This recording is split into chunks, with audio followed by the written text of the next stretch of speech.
If you want to get in on the action, we want to hear from you. Hit us up at Fade Route Podcast on IG, faderoutemail@gmail.com, or slide in our DMs at Twitter at FadeRouteDNZ. Questions, comments, picks, segment suggestions, you name it. We want to hear from you. Get at us, in crowd.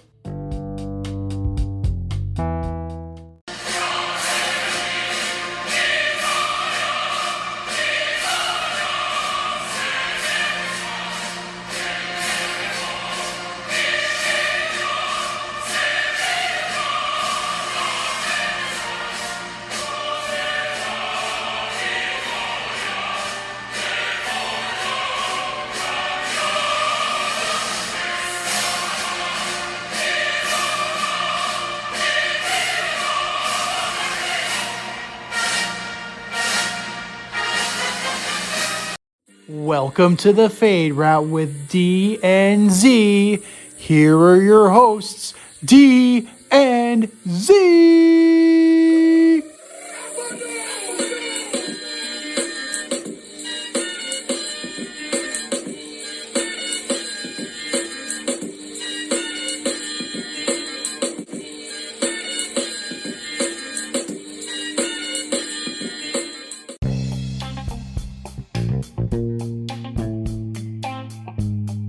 Welcome to this week's episode of the Fade Route with D and Z. I am Z, and we got a jam-packed show for you. We're talking the NBA Finals. We're talking USA Basketball's inability to close out some teams that they should.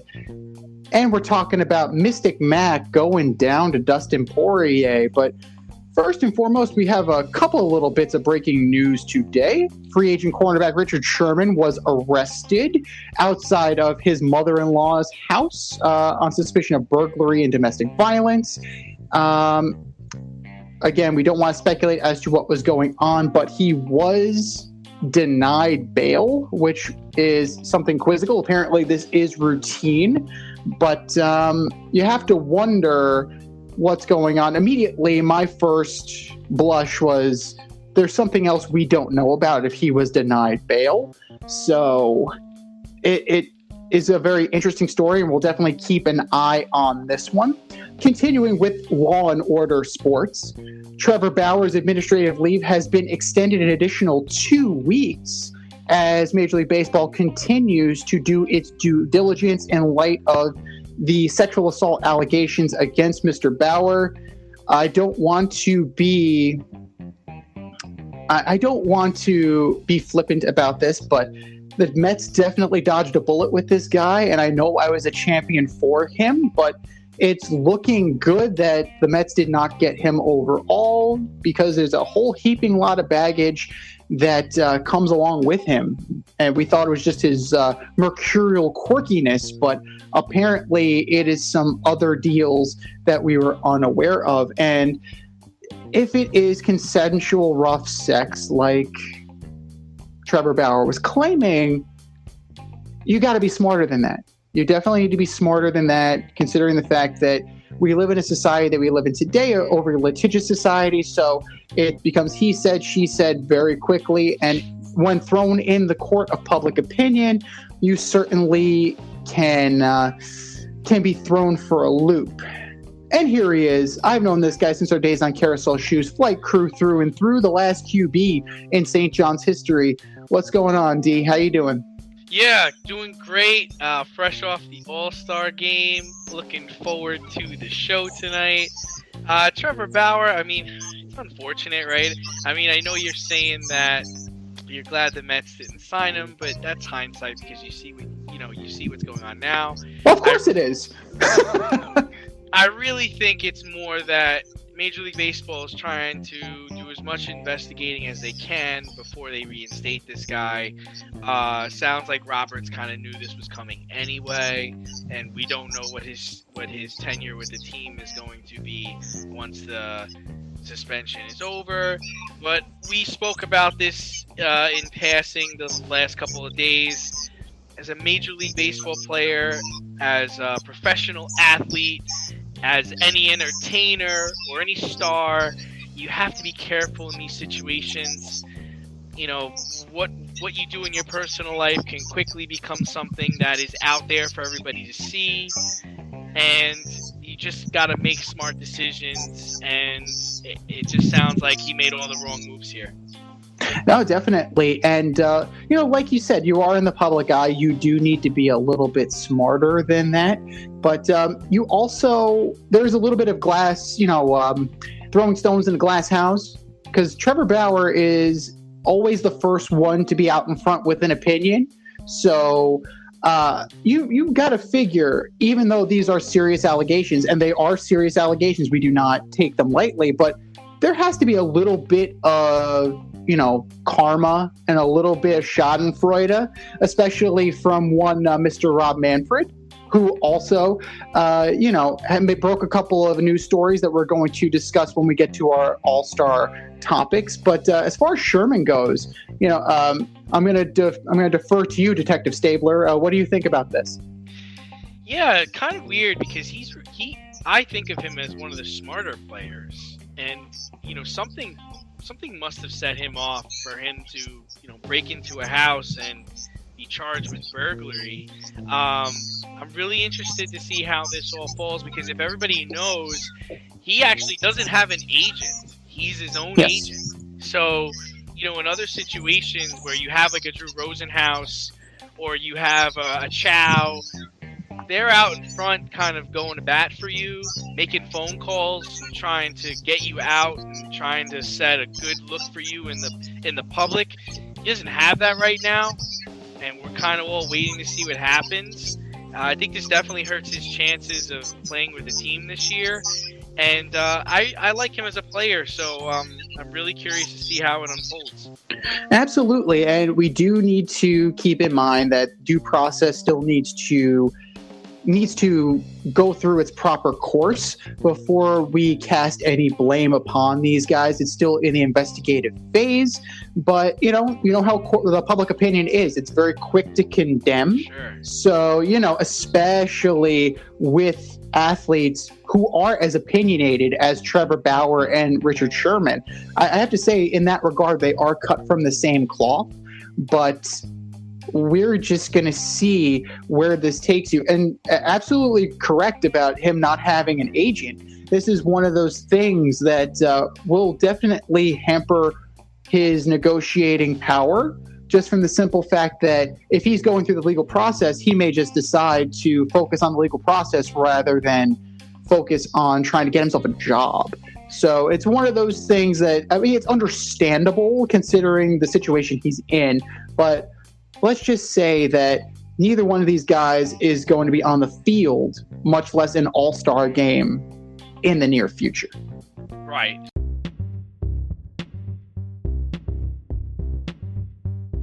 It's time for the Fade-In, where we give a nod to the trending sports stories of the week. And, speaking about the All-Star game, AL downs the NL for the 8th straight year. What were your takeaways from the game? First and foremost, I checked out after the 6th inning because this game was so fucking boring. I've been over the All-Star game for a very long time now. And a couple of reasons why. Interleague play, for one. We get to see the matchups that we want to see on a rotating basis. So if I wanted to see, Jacob deGrom versus Shohei Ohtani, I can get that in the regular season at some point. If I wanted to see Vladimir Guerrero against, Corbin Burns, I just have to wait until the Brewers face the Blue Jays. So the bloom is off the rose a little bit, regarding the All-Star game due to interleague play. Also, there are no stakes really. So it's a great exhibition, but at the same time, it's just like, it kind of is what it is, and it's just not much meat on the bone. As far as performances go, I know this was supposed to be the Shohei Ohtani show, and it was an entire weekend dedicated to him, and we'll get to his performance in the Home Run Derby in the next segment. But an inning pitched, no strikeouts, no earned runs, no walks, 0 for 2 at the plate. it was representative, but he didn't really do anything outstanding. Vladimir Guerrero Jr., your guy, showed up, hit a 468-foot bomb. So that was a plus. As far as the locals go, Aaron Judge drew a walk. Tyrone Walker gave up a home run to Mike Zunino.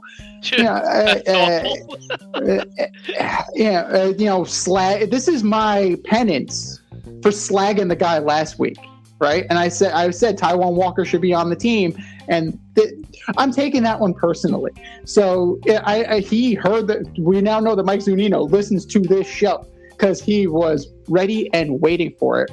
As far as performances go, like JT Realmuto did a good job. He went deep as well. I was surprised a little bit by the booing of the Dodgers, the booing of Manny Machado. Like that made me smile. The booing of the Yankees, that's come to be expected, and the standing ovation for Nolan Arenado. The Rockies fans did not forget, and that was a nice touch on their part. But what were your takeaways overall? It's meh. Yeah. That's how I felt about it. I mean, listen, I like the baseball All-Star Game. I feel like it's one of the few games where they actually do compete, and they compete hard. Guys are looking to strike people out. Guys are looking to get hits off of pitchers they don't regularly face. I agree with you. With interleague play, they do face them, but they don't regularly face them. So I thought it was meh. None of the Astros showed up. They didn't go. DeGrom didn't go. Buster Posey didn't go.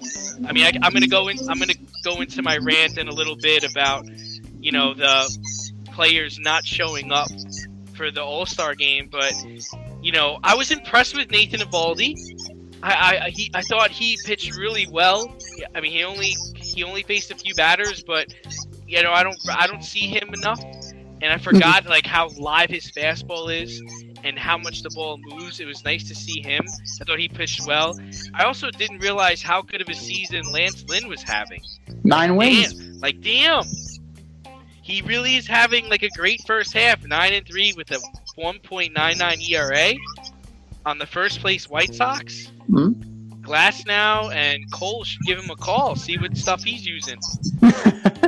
MLB tried to hype Ohtani, and I felt like that really just kind of was it just didn't work, right?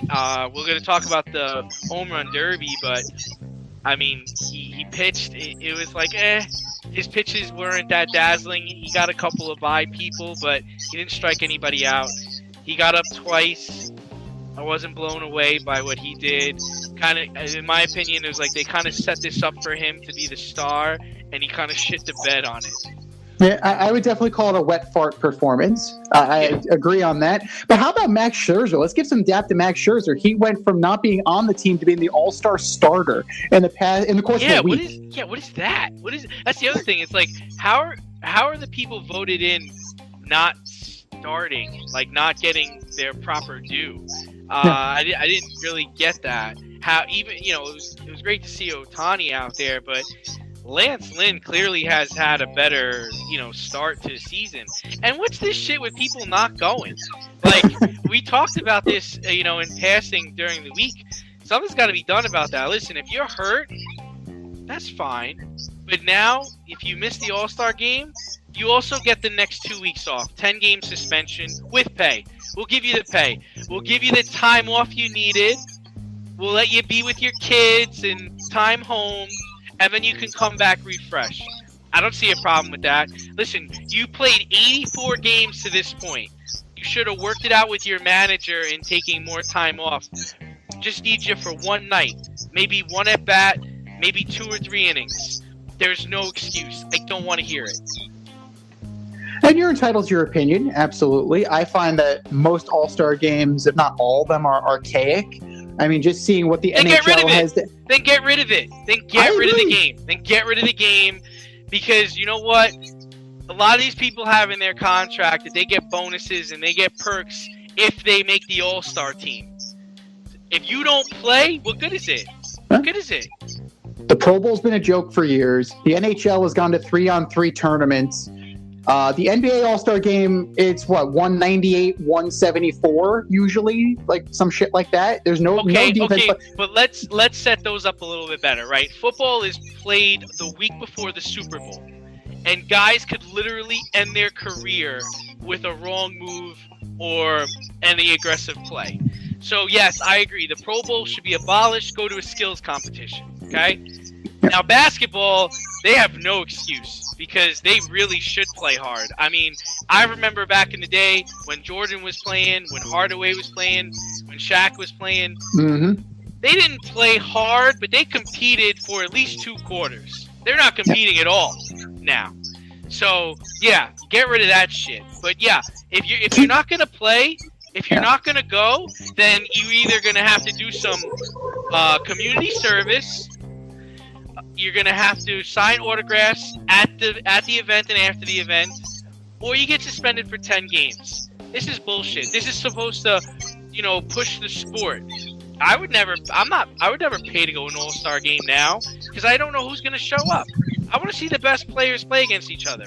If they can't do that for one night, then screw it.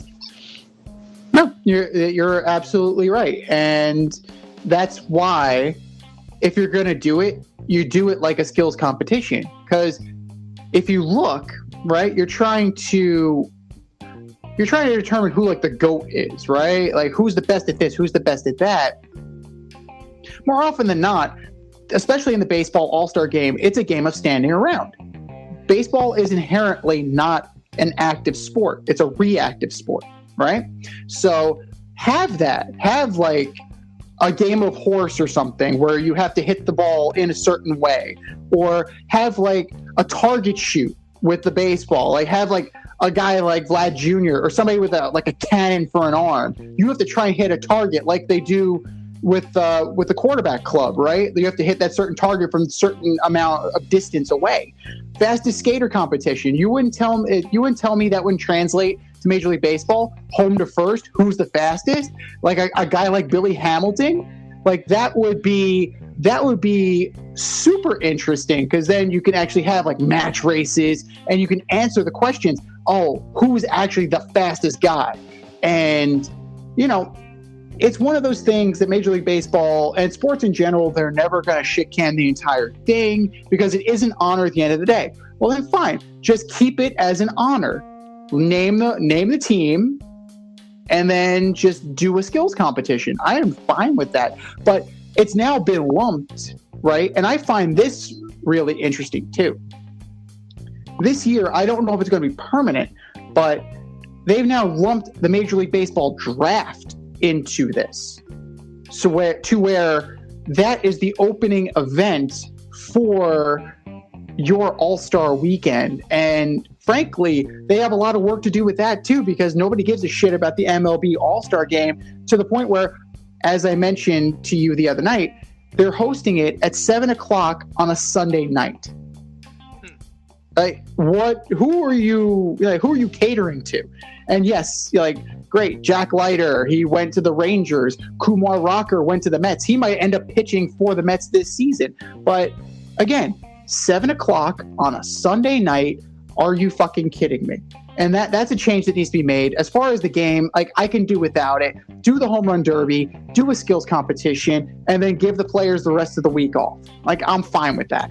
But, if you are going to continue with the game, I say, you bring up a good point. There should be teeth. There should be consequences to what's going on. Yeah, I mean, I did like the game when it counted. That was cool. They did that for a couple of years. I was a fan of it. I thought it was great. But if you're not gonna go and play in the game, then what's the point of having the game? That's my whole thing. Is you guys are getting days off afterwards. They're off today. They're off tomorrow. So what'd you get? You got an extra 2 days, 3 days? But especially in DeGrom's pace, it's dude, you're a pitcher. You don't play every day anyway. And granted, you're coming back from injury.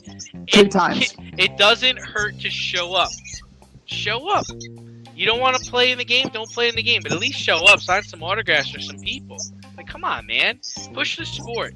But, you talked about having a skills competition. That's fine. But, baseball's interpretation of a skills competition is a home run derby. I actually watched the whole thing this year for the first time in a long time. But what did you think about it? Well, first off, congratulations to Pete Alonso, who is an animal. Let's just put it this way. He's a polar bear, actually. He is a polar bear, absolutely. And he's living up to his species when he is mashing baseballs left and right. 35 in the first round. And he knocked off Juan Soto in the second round and then beat Trey Mancini in the third round in order to claim his back-to-back crown. And I will put some respect on your name, Pete, the back-to-back reigning, defending home run derby champion. Overall, it was entertaining. I like the changes they've made rather than waiting for 10 swings and you can be there for a fucking half hour. It's timed. You have your timeout. You can use it strategically. I like how they've made the changes to make it a better watch on TV. As far as Shohei Ohtani goes, he was gassed in the first round, and understandably so. He and Juan Soto put on a show, and it went to a swing off. Soto hits 3 jacks in a row, and then Ohtani, just like in his at-bat in the All Star Game, grounded out. So, that is, you could tell he was doubled over, hands on knees, and he was not putting it on. He was gassed. And this was a good field. Like, they put together guys that you wouldn't necessarily think, this is going to be a crappy home run derby, but they did a hell of a job. And, credit to the guys for stepping up and, putting on a show for the fans, even if the game wasn't as good as it could have been, this was something that you could tune into. Yeah, I agree with you. I like the format. I mean, they've been building towards this for a while, and I think they've actually finally perfected it. The kind of the one-on-one competition, and you kind of ranking people. I like how you get extra time. I thought that was cool. But again, the story was Ohtani, and he was a big letdown. Yeah, it was nice that he took Soto to extras, but found out he doesn't take batting practice. That's crazy. I found it interesting too. That's fucking crazy. It was nice to see him take take Soto to extras, like I said, but I really wanted to see him go deep into the tournament. I would have liked to see him take on Alonso. That would have been cool at the end. I wanted to see like a Josh Hamilton or a Ken Griffey Jr. like performance, and he just didn't. He didn't do it. I mean, the thing about him is he's taking level swings, and you could tell he's just a good hitter, not a home run hitter. But again, like you said, props to Pete Alonso for bringing respect to the Derby, right? Because he clearly wants to be there. He's happy he won a back-to-back, and I'm sure he's going to be back next year to try to go for 3. Absolutely. And did you catch Marley Rivera doing her best, like, Jim Ross, Tony Schiavone impersonation, trying to set up Fernando Tatis versus... Yes. Yeah. That was beautiful. And that's what we want to see. Yeah. That's the equivalent. That's the equivalent of trying to bait LeBron into being in the dunk contest. Right, like, have fun with it. Like, that's exactly what I want. I want fun banter. I want them talking to each other. Even, like, with Trey Mancini, like, he thought he was going to let Trey win. He's like, no, I'm not letting him win. It's not happening. And Trey had a nice story to come back from his cancer diagnosis and to compete and get all the way to the end there. What a great storyline. Like, that's what it's about. That's what the All Star Game needs to be about. It needs to be like that. The other thing I love about the All Star Game, just to go back, is I like how they talk to guys while they're on the field. I love that. I want to hear what Chris Bryant's thinking when he's playing left field. I want to hear what Ozzie Albies is thinking, about if the ball's hit to his right or to his left. That part of the game is fantastic. Absolutely it is. And it definitely sets you up for the second half of the season. And I would be remiss if we didn't go over that we missed one. So another one, as we had a team no-hitter last week. So that is number 9, actually. So that's a great job on your part. And the Rays no-hit the Indians. The Indians have now been no-hit 3 times this year. And my goodness, what the hell is going on? But Also, we had a no-hitter called by friend of the show, Rob Adams, as the Hudson Valley Renegades no-hit the Brooklyn Cyclones. So congratulations, Rob. Good job.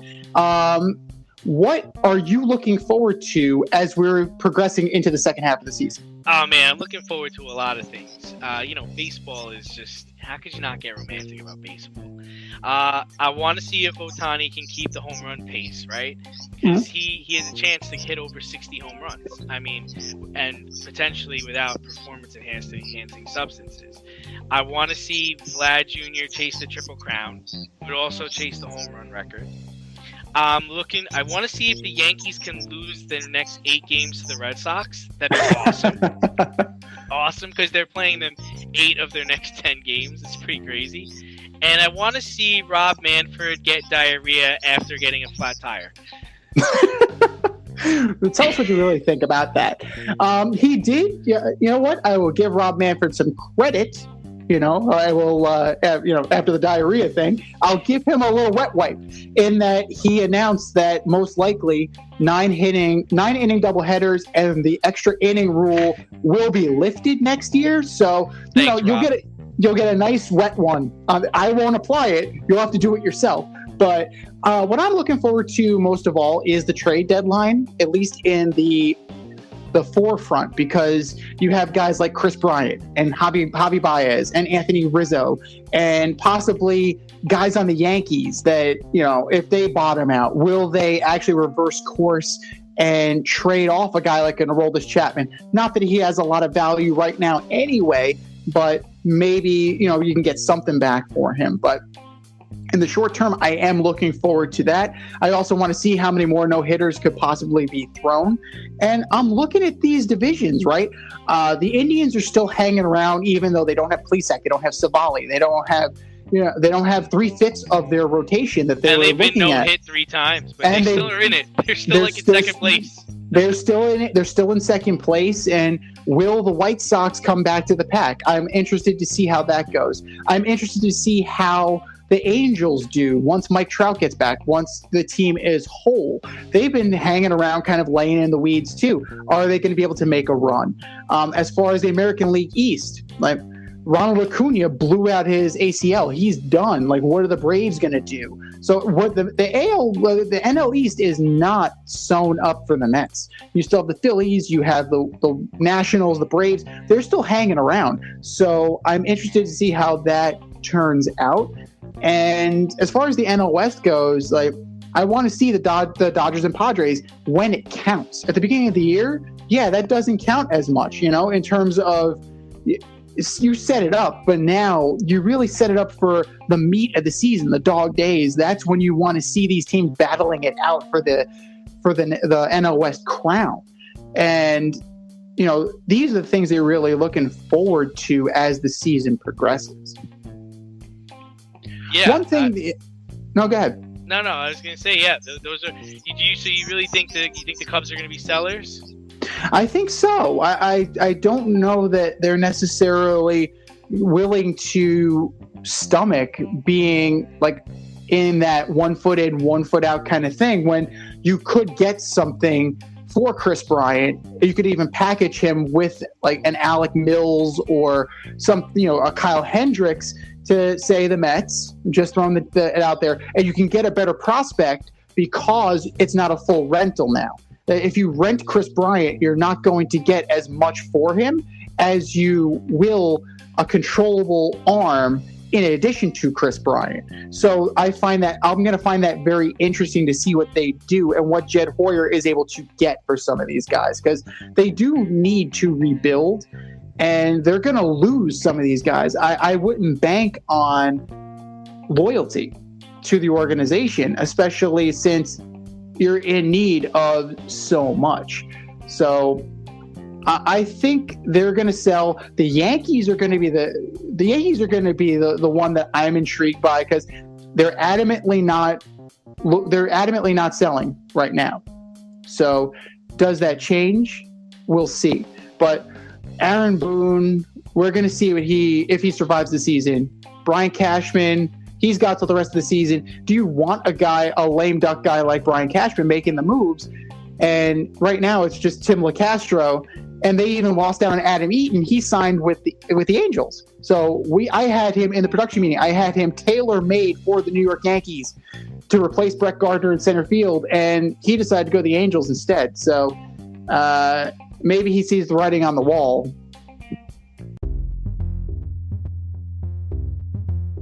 Are you in need of air care, maintenance, or service? I have the company for you. Air Care Technicians. They service the Westchester and Northern Bronx area and can help you with all your heating and cooling, maintenance, and service needs. Just give them a call at 914-315-1547. Again, that's 914-315-1547. Or shoot them an email at aircaretechnicians@gmail.com. These guys are the real deal, as they are veteran-owned, licensed, and insured. Make sure to tell them that D&Z sent you.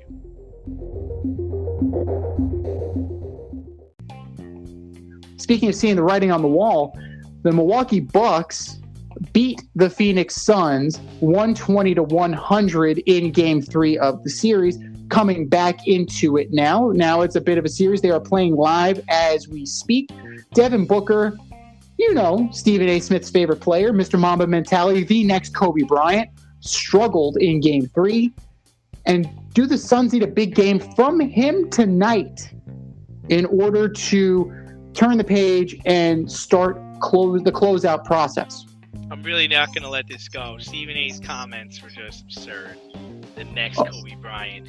3 for 14, 1 for 7 from 3, 10 points, barely played in the fourth quarter. What a joke. Do the Suns need a big game from him? You know what they need? They need CP3, as much as it pains me to say it. But that's what they really need. They need him to play extremely well. I think the extra day off should benefit him.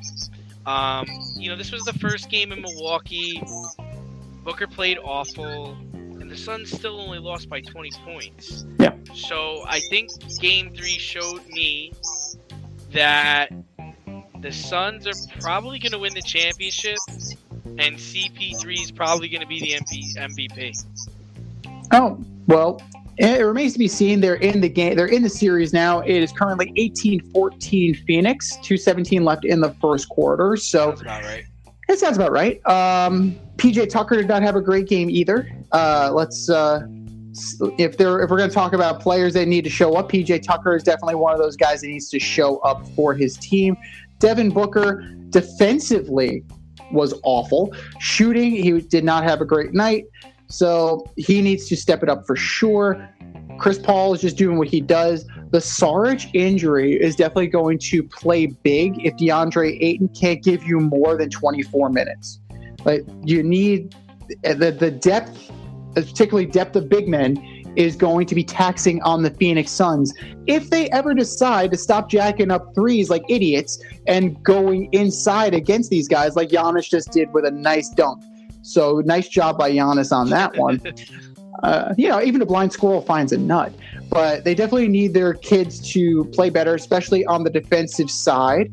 The only person who was, actually, none of their starting five were in positive in their plus minus. Everybody struggled defensively, but Devin Booker definitely struggled the most.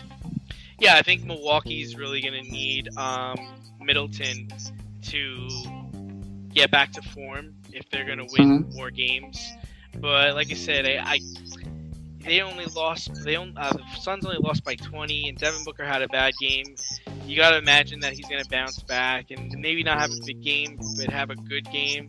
And it seems like it to be the Suns' year. I mean, especially if they could take this game, which I think they're going to. They seem to be making the right adjustments. They definitely have the better coach. That goes without saying. Yeah, so we'll have to, we'll see how it plays out. But unfortunately, I do like their chances. So do I. They're just playing at a better level right now than the Milwaukee Bucks. But another team that needs to make adjustments is Team USA basketball. They're only 12 days until their first game in Tokyo, and they took a couple on the chin. They lost 90-87 to Nigeria, followed by another loss, 91-83 to Australia. Granted, they did come back and they beat Argentina by the score of 108-80. What are we supposed to expect here? Has the world caught up to Team USA, or is this just kind of a tune-up for Tokyo? Yeah, I don't think the world's caught up, but I think they're closing in. We don't have our best out there, but I mean, don't get me wrong. We have KD, we've got Dame Lillard, we have Bradley Beal, but I mean, you can't shoot bad in the final 4 minutes of a game with that group, right? I mean, right. If you got to call Jamal Crawford or Steph Curry or get Coach K back, do that. But I would assume that they're going to improve their play. I would say it's a little concerning, maybe to the point where they might not get a gold medal. They might get the silver or the bronze. But this is what happens when you don't send your best over there, and this is what happens when they just finished playing a season. I mean, these guys are pretty tired, and they're still waiting on, I think, 3 players in the finals that are supposed to join them after this. I think Middleton, Booker, and I want to say CP3 are going to play in Tokyo. So I think that's where we stand right now. I hesitate to say that the rest of the world has caught up to Team USA, but they definitely are catching up. Nigeria has 7 NBA players on it. Australia, I think, has 6 NBA players on it. The only team that it doesn't has a dearth of NBA players so far has been Argentina, and they had to dust out the corpse of Luis Scola. So they at least had one person. But they could just beat them today, right? Yeah, it was yesterday, I believe. Yeah. But they still had a player. So there are roster spots taken up by NBA players, and it shows you the global influence of the game. And just look at the MVP. Like, you had Jokic, you had Giannis, you had international flavor to that. There's plenty of international studs out there. Luka Doncic, another player. I think the only real, Chris Paul and Trae Young were probably the only 2 legitimate American-born MVP candidates. This is a throwaway year for LeBron, for the most part. So, but he can win it regularly every year. But there was way more international influence this year. It shows you that they are playing a lot better. Even a guy like Jamal Murray. Jamal Murray was doing great. He's Canadian, so he was doing great before he was out. So, it remains to be seen if they can take it to that level and actually knock the USA off of its perch. But it's getting closer. Yeah, I think in the past we'd say no way, but I think now it's like it's possible.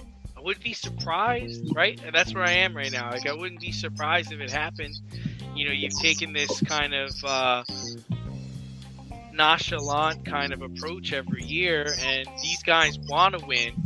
These other countries want to come in and clip you and, take your head off, and you're kind of just taking this as I'll go. Yeah, I'll play. Why not? Sure. And most of these guys have been before, so it's not like, they already have a gold medal. Surprisingly, I found out Steph Curry's never played on the team. That's really interesting. He doesn't have any medals. It is a little bit surprising, but the way he plays and the fact that he is not as big as some of the other guys, so it definitely is more of a wear and tear. So now that you mention it, it definitely, it's surprising, but at the same time not. Just for the simple fact that, he's going to need the rest more than anybody, just because he takes a beating. Well, I think it's also because, at least this year, is because he's finally going to have his team back, right? He's getting Clay back. He probably wants to rest up, make sure he's healthy. Draymond's not playing in the World Cup. They're trying to get healthy to make a push. So it does make sense. But you know what? A lot of I'm not saying we don't have national pride. We have national pride, but you can see that the other countries are coming for us.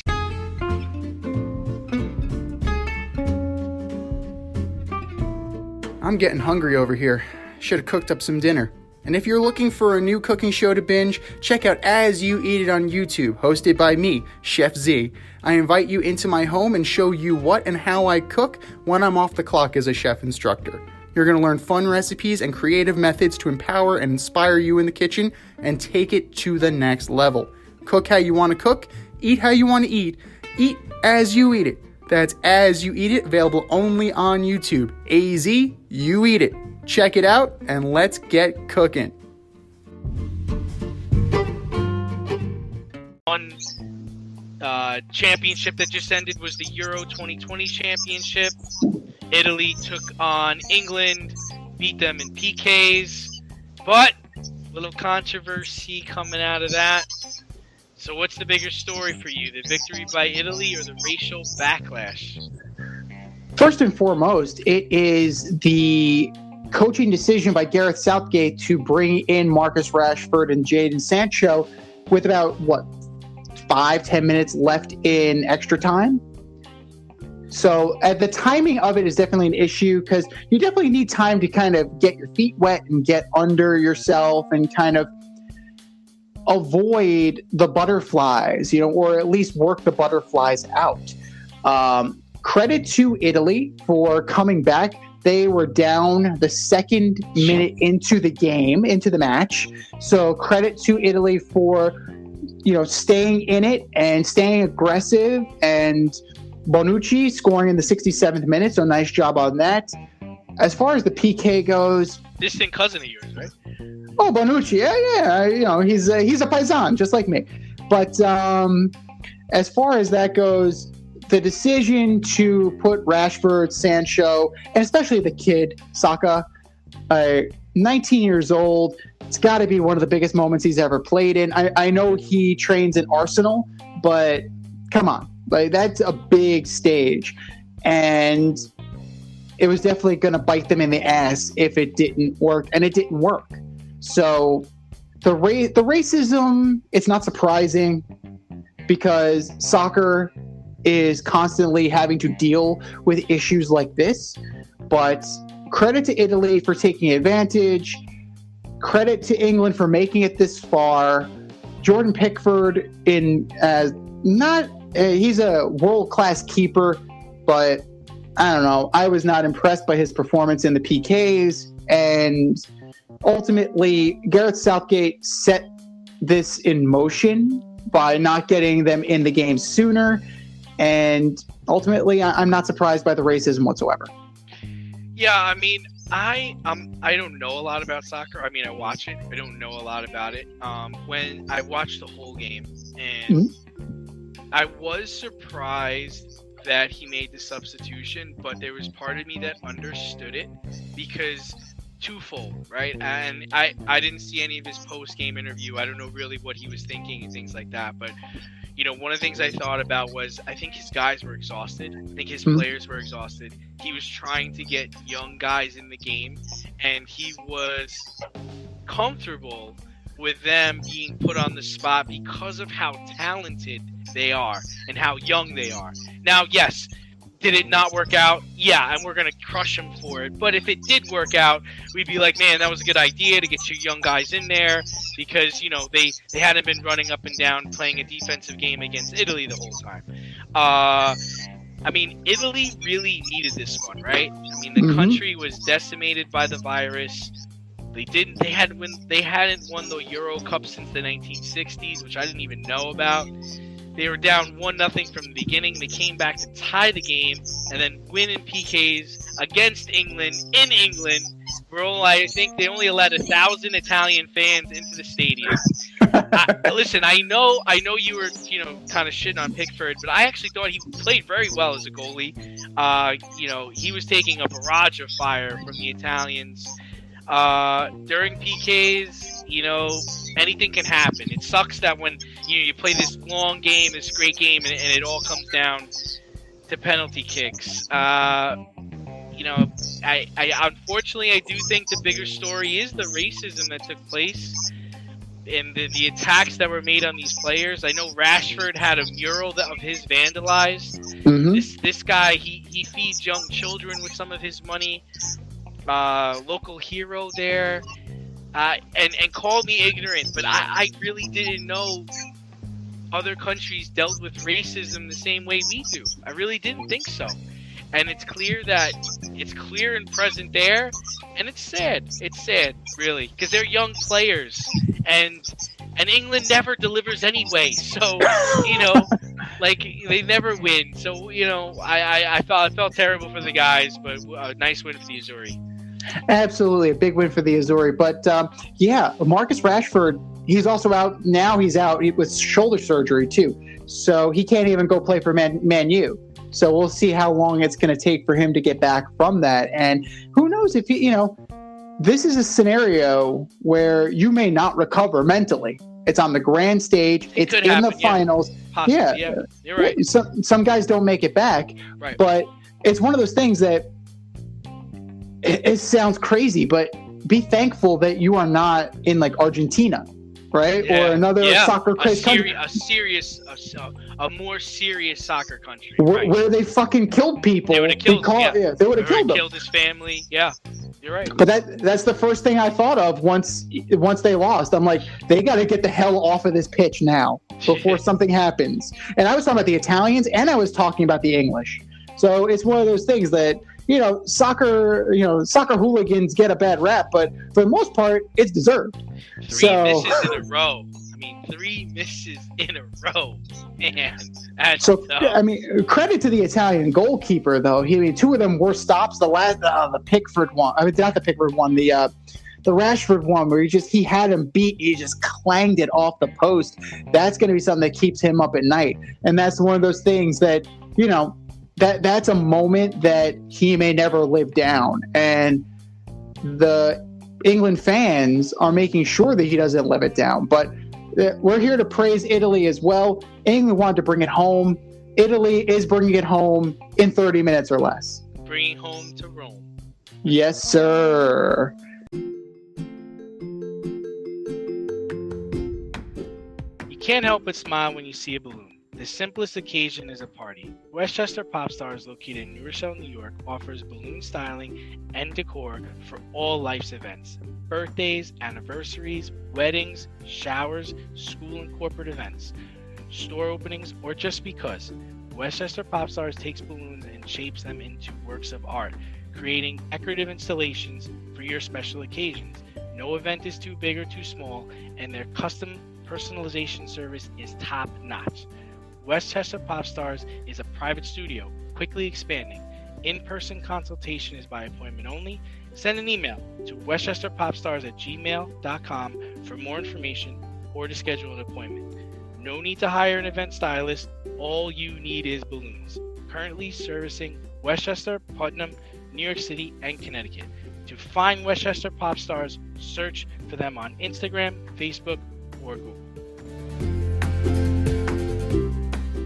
Who's not bringing it home, however, is the notorious, you can't spell notorious without Conor McGregor lost in the first round of the UFC 264 main event against Dustin Poirier due to doctor stoppage. He was lobbying for it to be doctor stoppage rather than injury. So that way, to feed the further narrative, we were talking about Stephen A. earlier. He also sat down with Conor McGregor, who both made stupid comments regarding Khabib Nurmagomedov, and that he didn't do anything in the sport because he doesn't knock people out, and so on and so forth. So McGregor made a proper ass of himself during the build-up to this fight, and Stephen A. continues to be a jackass. So, where do we go from here if you're Conor McGregor?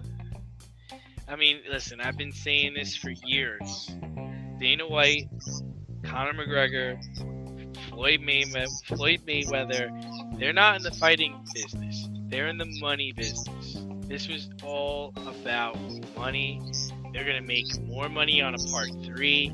They're just going to keep making money. I mean, as soon as he got hurt, he's down on the ground, ankles broken, legs broken. Dana White is sitting next to him with a microphone, and he's already talking about the next fight, the next match, and what he's going to do. And everybody's just licking their appetite and, like, can't wait. You know, I would never pay to see his fight. I'm glad to mooch off of other people who pay to watch the fight, and then I go sit there and watch it. But, dude, man, you got to know you're getting had by these guys. You're getting had. Well, I mean, it is a significant injury, so we definitely want to take that into account. But if you look at the stats, he was outstriking Dustin Poirier at the end of the first round, but he wasn't doing as much damage. Poirier had more significant strikes. He had 1 takedown, 1 or 2 for that. So Conor McGregor was still, you know, not as comfortable on the mat as he would like to be. But I'm surprised he felt that ankle with all the booger sugar, you know?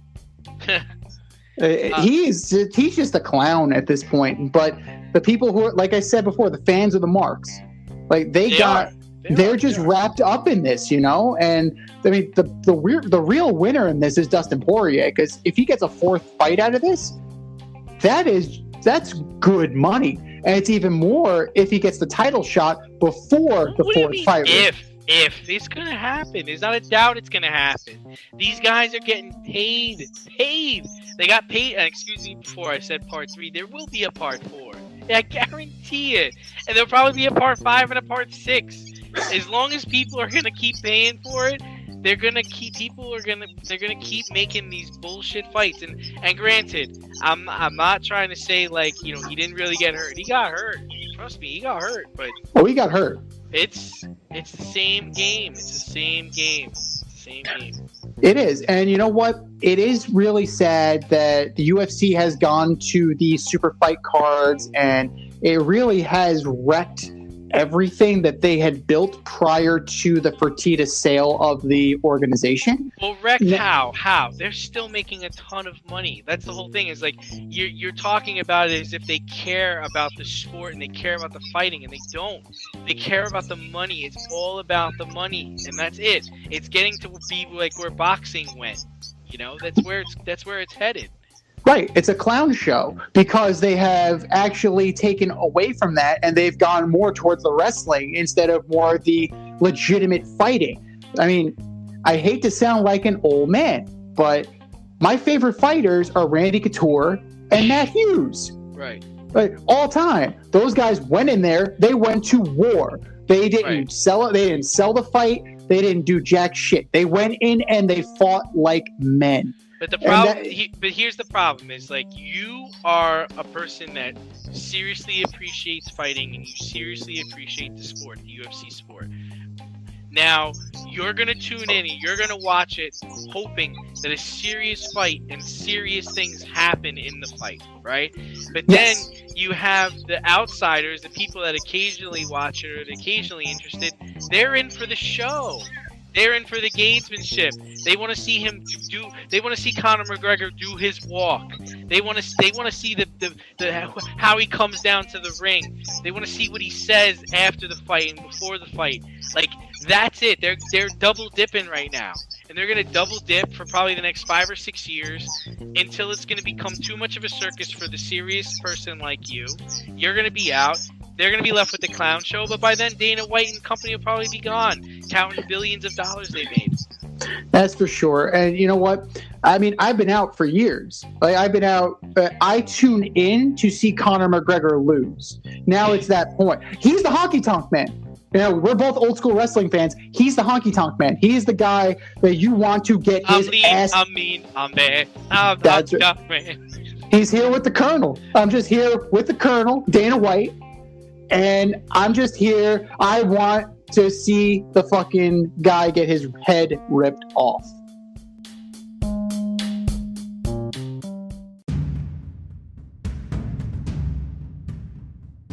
More or less? All right, boys and girls, you know how this game works. We have a statement. It's either more likely it's going to happen or less likely it's going to happen. More or less likely, Todd Gurley plays football in the 2021 season. Man, this is so terrible. This guy's 26 years old. He can't get a job right now. He had 678 yards last year and 9 touchdowns. Dude can't get a job. Running backs always get hurt, so I have to believe he's going to catch on somewhere. Detroit, Baltimore, New York, San Francisco. I have to imagine someone's going to give him a chance. But man, how terrible would it be if he never plays football in the NFL again? I mean, for a guy as talented as he is, it's crazy to think that he could be out of the sport.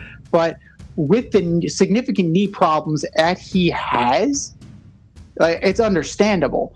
But I'm definitely going more likely as well, just from the simple fact that he can be a touchdown vulture now, right? He could be a John Kuhn. He could be a Michael Turner. He could be that guy. He could be I don't know if you're going to pay him that money to be that guy. Because that's not the kind of money he's looking for, right? Because he's looking at himself as, hey, man, I had 678 yards last year and 9 touchdowns. I'm 26 years old. I want a 4-year deal, $40 million. Right? Now that injury history, I went to the Super Bowl. I had one year where I had almost 20 touchdowns. I don't know. Yeah. And the Rams couldn't wait to move on. So it's like one of those things you could talk about his arthritic knee all you want. He played in 15 games last year, didn't he? Pretty sure he played in almost every game. And you signed a 1-year deal with the Falcons, and you showed up, in my opinion, 678 yards and 9 touchdowns. You showed up. That's what I think. So how is it that you can't even get a phone call from the Bucs? I mean, they take everybody. That they do. They definitely are. But Jerry doesn't want you. You can't get on Jerry's team. The Browns don't want you. You can't be a third with Hunt in the gang. Hey, you're trying to turn him into Shady McCoy at this point. A guy who never plays. Adrian Peterson's another guy who's unemployed right now. Yeah. I gotta imagine he's gonna get a job. He's the touchdown vulture. See, that's the guy you get for the touchdown vulture. He's at the end of his career. This Todd Gurley is 26 years old, man. Yeah. Well, there's one team that, I mean, if we're talking Todd Gurley versus Adrian Peterson, if I'm the Giants, I'm taking Adrian Peterson because I know Saquon Barkley is not going to play. Yeah. So I would rather have him, and I know he can carry the rock, than a guy like Todd Gurley where one bad step, he's probably out. I do find it interesting, though, that he didn't get a call from the Chiefs. You're telling me Le'Veon Bell could end up on, he's was a part of that team last year, and Todd Gurley can't fill that role, right? With a better attitude than Le'Veon Bell. Or how about the Steelers? You don't need them. You got Najee Harris. Yeah, you got McFarland, Harris. You got a lot of backs, but you don't got a Todd Gurley. Bengals, Texans. Keep going. I mean, there's so many. Denver Broncos, Melvin Gordon. You sticking with that? What about the Seahawks? You're telling me they couldn't use him with Chris Carson? But, Chargers. Who's your running back? Austin Eckler. You can't use a Todd Gurley? No. The Arizona Cardinals went out and got James Conner, for crying out loud. You talk James Conner over Todd Gurley? Mm-hmm. James Conner's awful. He's awful. And I would argue James Conner's injury history is worse because it's been concussions. Yeah. Come on, really? I don't know. Minnesota, Dalvin Cook gets hurt every year. You don't need a Todd Gurley? You know what? I'm thinking about it, the Raiders. Yeah, but they went and got Kenyon Drake. I thought about the Raiders too, but they got Kenyon Drake, and they're really going to a 2-back system. And I think they still have Richardson. But yeah, why not? Why not bring him in? Why not bring him to camp? Let's see how it works out. Mm-hmm. He can't even get into camp. Well, here's the thing. We're not in camp yet. And we're going to start our previews next week, boys and girls. Tune in for that. But the injuries happen, right? So he may end up being a Chicago Bear if Tariq Cohen can't post. So we'll see what happens. We're not there yet. And I think his market will develop further into camp. So he will definitely break camp with a team, just not yet. More likely or less likely, number 2, Dak Prescott has a better year than Matthew Stafford. Shit, he better. He better. No, but I'm going to actually say less likely because Dak is coming back from a really bad leg injury. His offensive line is not what it was. And the Rams didn't get Matthew Stafford just to hand off the ball. I expect to see Matt Stafford light it up this year. If he don't light it up, well, we already know what's going to happen to McVay and Snead. But, yeah, I mean, I'd say less likely. I mean, that's where I'm going with that. Well, we already know what's going to happen to McVay and Snead just from how they bungled the draft pick situation and the cap. So, right. You know, they have their next first-round pick, I think, is in 30-06. So, good job, Les. Way to go. It needs to be. No, you're absolutely right. It needs to be based on the expectations. You're the quarterback of the Dallas Cowboys. That's like being the starting center fielder for the New York Yankees. It's like being the goaltender for the Montreal Canadiens. Brett Gardner status. Gotcha. Exactly. Well, what used to be. It used to be. Oh, sorry. Aaron Hicks status. I got to be hurt and never play and make so much money. Is that it? Jacoby Ellsbury. Jacoby Ellsbury is legendary. Yeah. But honestly, I'm going to go less likely as well. Matthew Stafford is healthy. Matthew Stafford is in a better position. I would argue that, you know, having Mike McCarthy as your head coach is not a great thing for Dak Prescott. Like, yeah, year 2 in this offense, you would hope that you get a better performance, but I don't see it. Like, this Rams team, as usual, is built for speed and is built to go. Matthew Stafford fits it better than Jared Goff. He's got a better arm than Jared Goff, and I think he will do better than Jared Goff. Dak Prescott, he has to contend with the Giants, with the Redskins, even the Eagles. The Eagles, I think they will be better than people think they are. So, I don't know. I think Dak Prescott will have he'll have to fight back from farther back than Matthew Stafford, and I don't know if the other guys around him are good enough.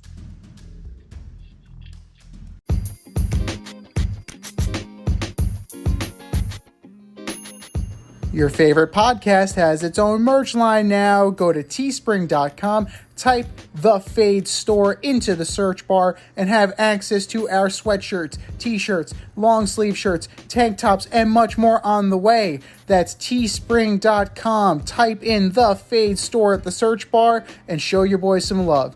Rep the Fade Route brand only at the Fade Store, only on teespring.com.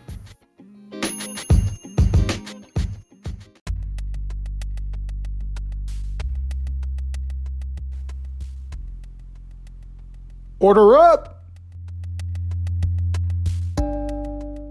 All right, boys and girls, it is now time for us to order up. Order up, order up! This week's order up topic is the top 5 championship wins from the past 10 years. So that's 2011 to 2021. From 5 to 1. Who you got, D? All right, I'm going to start off kind of weird. I actually have number 5 as the 2018 Washington Capitals. I mean, after years of frustration, like one of the best players in the game finally brings it home. It's always nice to see the best players in the sport win the championship, and Ovechkin, was able to do that in 2018 for Washington. Number 4 to me is the 2015-2016 Cleveland Cavaliers. LeBron comes back to Cleveland, joins forces with Kevin Love and Kyrie Irving, comes back from a 3-1 deficit to win Game 7 on the road in Cleveland, Kyrie may have made the game-winning shot, but LeBron had the game-winning block, chasing down a fast break and blocking a layup by Andre Iguodala from behind. I still think that is one of the best plays in finals history. Number 3 for me is going to surprise you. It's the 2010-2011 Dallas Mavericks. Dirk and company bested the Miami's Big Three in 6 games, and he did this with Jason Kidd, Jason Terry, and Shawn Marion. After being down 2-1, Dirk put his Superman cape on and won 3 straight games. One of the most impressive championships of my lifetime. Seriously. I think we both share this one. My number 2 is the 2016 Cubs. They ended a 108-year drought to win the World Series, beating the Cleveland Indians in 7 games. Theo Epstein famously ended the Red Sox drought. Then he goes and ends the Cubs drought. The dude has the best championship rings in the game. And then number 1 to me, he should be on your list too, is the 2016-2017 Patriots. They came back in the Super Bowl from 28-3 deficit to win in overtime. We will never see anything like that again. What's yours, Z? Well, this is very interesting. We have 4 of the 5 as the same. Yeah, so we're 80%. We're 80%. We didn't equal. plan that. We didn't. We did not. The orders are different, but 80% of our lists are identical. For me, number 5 is the 2011 Dallas Mavericks knocking off the Big Three. It's huge. It is. It's huge, and it's definitely not 3, not 4, not 5. Set you up for 2. 2 is not 3. 2 is not 4. 2 is not 5. So LeBron was right. So in that goofy kind of math way, he was right. Number 4, I have Ovi getting his first cup. 2018 Washington Capitals knocking off the expansion Vegas Golden Knights. That's crazy. Number 3, and this is where we differ. I have the 2014 World Cup. Germany beating Messi, Higuain, and Di Maria, beating Argentina 1-0 in the championship. Number 2, the Pats coming back from 28-3 to beat the Falcons in Super Bowl 51.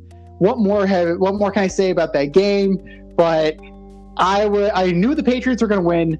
I was in a room full of fans rooting against them and rooting for the Falcons, and I'm just laughing my ass off when James White scores. Like, I am laughing my ass off when they win. Like, do not poke the bear, people. Like, listen, I'm a Tom Brady fan, but I did think when he threw that pick 6 that the game was over. But then I knew the tide was turned once there was the strip fumble. Mm-hmm. That's when I knew, oh my God, they're really going to do this right now. And that Edelman catch, I mean, holy shit. Unbelievable. But we're never seeing anything like that again. No, absolutely. And that was the first game to ever go into overtime. The first ever Super Bowl to go into overtime. So, that's history right there. But for me, hands down, you break a 108-year-old curse, you're number 1 on the list. And that's after Aroldis Chapman tried to give it back to the Indians with that Rajai Davis home run in the 9th inning. The 2016 Cubs are at the top of my list. You cannot buck the Billy Goat curse and not be at number 1, in my opinion. But, we're picking at 80% an identical rate, so it is what it is. But that's our 5-1. What's your 5-1? Hit us up. FadeRouteMail@gmail.com, FadeRoutePodcast on IG, or on Twitter at FadeRouteDNZ. And let us know what your top 5 is. This has been the Fade Route with D and Z. Thanks for tuning in tonight. You can catch our podcast on Wednesday nights on Anchor, Spotify, or wherever you listen to your podcasts. Until next time, stay faded, everyone. We'll talk to you next week.